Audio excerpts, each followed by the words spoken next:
अलग अलग शरीर के सॉल्यूशंस के बारे में बात करते हुए हमने वात और पित्त के बारे में बात कर ली थी, और अब हम बात करने वाले हैं कफ प्रकृति के बारे में, यानी कि कफ प्रकृति वाले अपने आप को किस तरह से संतुलित करके अपनी लाइफस्टाइल को अच्छा करके एक अच्छी और एक हेल्दी लाइफ जी सकते हैं।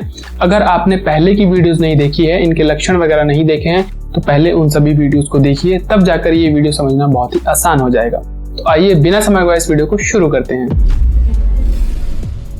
सभी को प्रणाम, मैं विशाल एक बार फिर से स्वागत करता हूं आपका फिट विद आयुर्वेदा पर। कफ महाभूत जो होता है, जिसका निर्माण प्योर अर्थ एलिमेंट से हुआ है, यानी कि पृथ्वी और जल महाभूत दोनों ही अर्थ हैं, लेकिन एक सॉलिड स्टेट है और एक लिक्विड स्टेट है। तो इसमें सभी तरह के पृथ्वी के ही सिर्फ गुण दिखाई पड़ते हैं। कफ के जो मुख्य लक्षण है उनमें से एक है गुरु, यानी कि हैवी। जो गुरुता है इसके मुख्य लक्षण है, और उसकी वजह से जो कफ प्रकृति वाले होते हैं हैवी होते हैं, भारी भरकम होते हैं, उनका वजन ज्यादा होता है, मोटापा, चर्बी, इस तरह की समस्या उनको होती है। तो इसको ठीक करने के लिए इसमें हल्कापन लाना पड़ेगा, यानी कि कफ गुरु है तो उसको हल्के गुण से ठीक करना पड़ेगा। तो हल्केपन के लिए सबसे बेस्ट जो उपाय है कफ वालों के लिए वो है लंघन, यानी कि उपवास।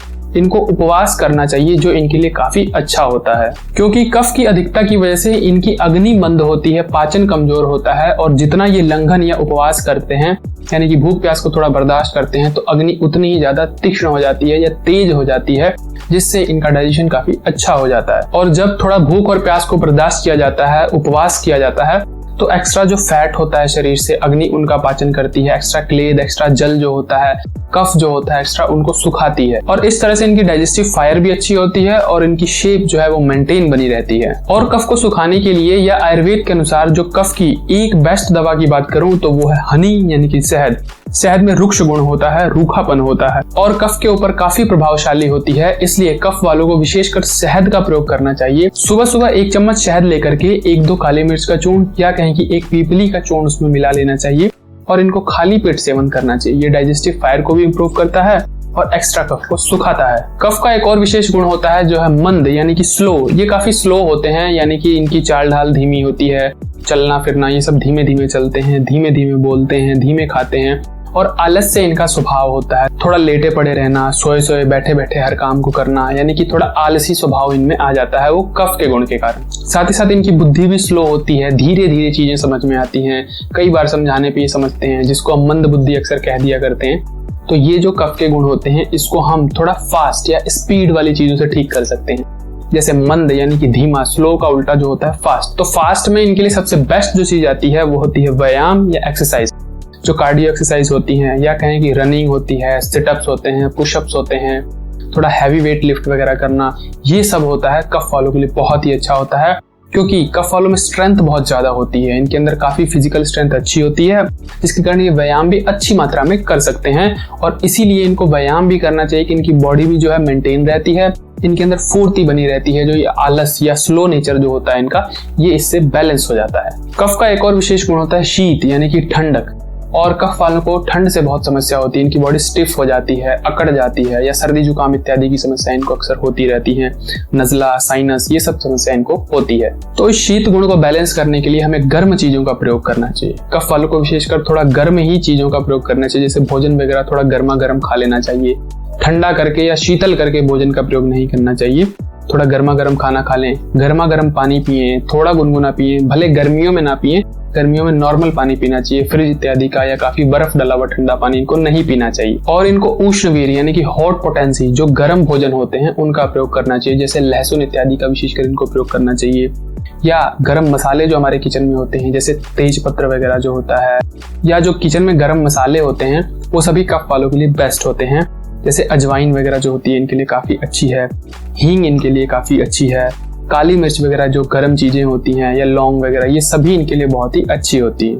या गर्म मसालों में जितनी भी चीजें आती हैं वो कफ वाले बहुत ही आराम से सेवन कर सकते हैं, इससे कफ बैलेंस रहता है। 3 ऐसे स्वाद हैं, यानी कि टेस्ट हैं, जो विशेषकर कफ वालों को सेवन करने चाहिए, जिससे कफ कंट्रोल में रहता है। उनमें से सबसे पहला आता है तीखा। तीखी चीजें जितनी भी नेचर में होती हैं, मिर्च मसाले वगैरह या स्पाइसी फूड वगैरह, थोड़ा इनको भोजन में मिर्च मसाला का या गरम मसाले का या तीखे चीजों का काफी अच्छे से प्रयोग करना चाहिए। तीखी चीजों में जैसे काली मिर्च हो गई, लौंग हो गई या पीपली हो गई, ये विशेषकर काफी तीखी होती हैं और कफ नाशक होती हैं। ऐसे ही जो दूसरा टेस्ट आता है वो है कड़वा। कड़वापन है जो कफ को शांत करने वाला होता है, इसलिए नीम इत्यादि जैसी चीजों का सेवन या नीम की दातुन से या कड़वी जो दातुनें होती हैं उनसे ब्रश करना या उनके पत्ते चबाना। हो सकता है आप निगल ना पाए, लेकिन आप मुंह में सिर्फ चबा करके आप उसको थूक दें या बाहर उगल दें, वो भी ठीक रहेगा अगर आप रोज उसको निगल नहीं पाते हैं तो। ठीक ऐसे ही गिलोय इत्यादि का भी इनको सेवन करना चाहिए जो स्वाद में कड़वी होती हैं। बीच बीच में गिलोय का काढ़ा बना लेना चाहिए, क्वाथ बना लेना चाहिए, कभी कभी ग्रीन टी की तरह मॉर्निंग में इसको यूज करना चाहिए। बाकी जो कड़वी सब्जियां होती हैं जैसे करेला, सहजन इत्यादि या कड़वे मसाले वगैरह जैसे मेथी वगैरह, इन सभी का विशेषकर सेवन इनको करना चाहिए। और तीसरा विशेष स्वाद जो है कषाय रस। कषाय रस यानी कि कसैली चीजें जो होती हैं वो भी कफ का नाश करने वाली होती हैं और कफ को बैलेंस करती हैं। तो कसैली चीजों में जो हरड़ वगैरह के चूर्ण होते हैं, भोजन वगैरह कर लेने के बाद इनको लेना चाहिए, या सीधी हरड़ को फ्राई करके तेल वगैरह में, सरसों इत्यादि के तेल में इनको रखना चाहिए और भोजन के बाद एक आधी हरड़ इनको मुंह में रखनी चाहिए। वैसे ही आंवले का भी ये सेवन कर सकते हैं जो स्वाद में कषाय होता है और वो तो त्रिदोष नाशक होता है। बट आंवले का इनको सेवन विशेषकर शहद के साथ करना चाहिए, यानी कि आंवले के चूर्ण और शहद को मिलाकर के सेवन करें तो वो कफ का नाश करने वाला है। जिस तरह से वात के लिए अभ्यंग बहुत ही जरूरी है, ठीक ऐसे ही कफ के लिए उद्वर्तन बहुत जरूरी है। जौ के या बेसन के आटे से उद्वर्तन करना चाहिए जो कि आपके एक्स्ट्रा फैट को सुखाने वाला है। चर्बी वगैरह जो एक्स्ट्रा हो जाती है, कफ बढ़ जाता है, उनको ये खत्म करने वाला है। जौ का आटा या बेसन का आटा हो सकता है, या सप्त धान्य उपटन मार्केट में मिलते हैं। 7 तरह के आटे वगैरह से मिलके बने हुए उपटन जो होते हैं उनका लेप लगाइए, या नॉर्मल जो राई या सरसों होती है उसको पीस करके उसमें हल्दी मिलाइए और उसका उपटन आप लगा सकते हैं। उद्वर्तन करने से एक्स्ट्रा फैट, एक्स्ट्रा चर्बी आपकी हटती है और साथ ही साथ स्किन बहुत ही अच्छी बनती है, ग्लोइंग स्किन हो जाती है।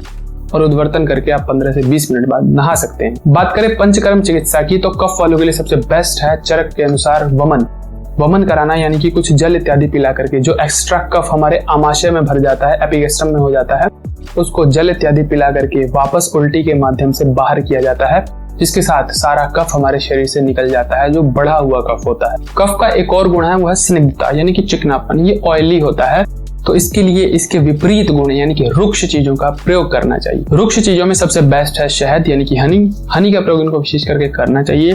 और साथ ही साथ रूखे जो खान पान होते हैं जैसे चना वगैरह, जो भुने हुए चने होते हैं, इनका ये प्रयोग कर सकते हैं। या भुनी हुई चीजें जो तेल के बिना फ्राई की जाती हैं, वो सभी चीजें इनके लिए अच्छी है।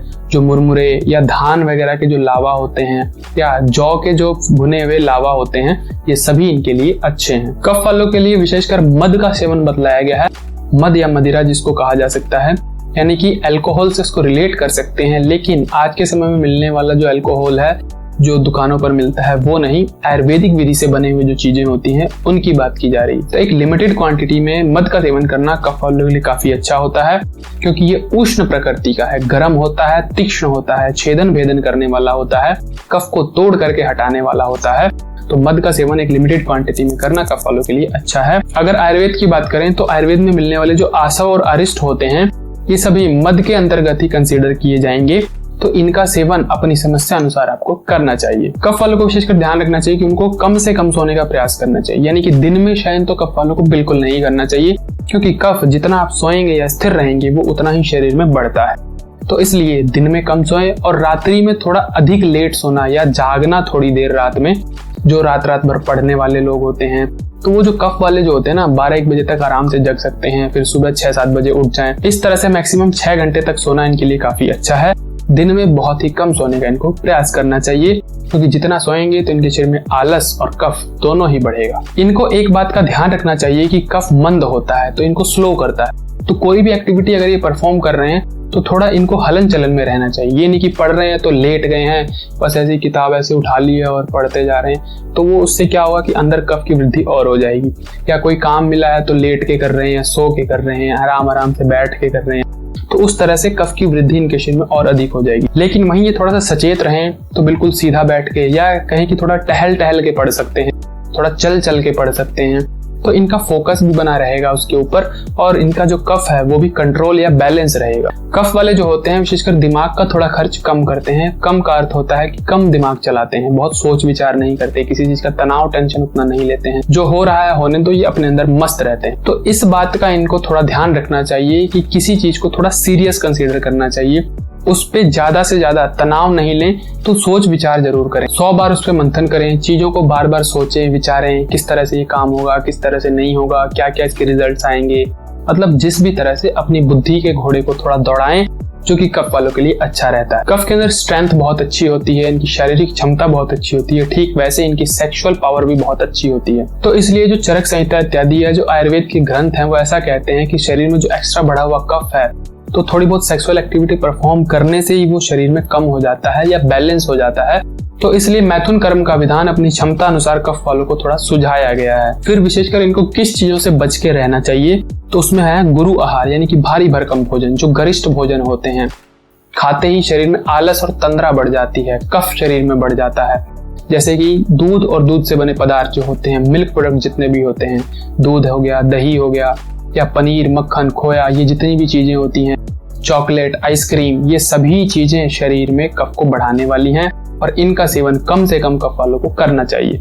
ठीक ऐसे ही तैलीय आहार, यानी कि तेल से बने हुए जो पदार्थ हैं, यानी कि घी और तेल में तले हुए, जैसे पकौड़ी, भजिया, पूड़ी वगैरह, पराठे वगैरह, ये सब हैं जो कफ वालों को कम से कम सेवन करने चाहिए। ठीक ऐसे ही शीतल चीजें जैसे कि ठंडा जल, फ्रिज इत्यादि का पानी, या आइसक्रीम, कुल्फी वगैरह, ये सब जो चीजें होती हैं कफ वालों के लिए उतनी अच्छी नहीं होती। और जो विशेषकर 3 टेस्ट हैं जिससे कफ वालों को बच के रहना चाहिए, उसमें सबसे पहले आता है मधुर।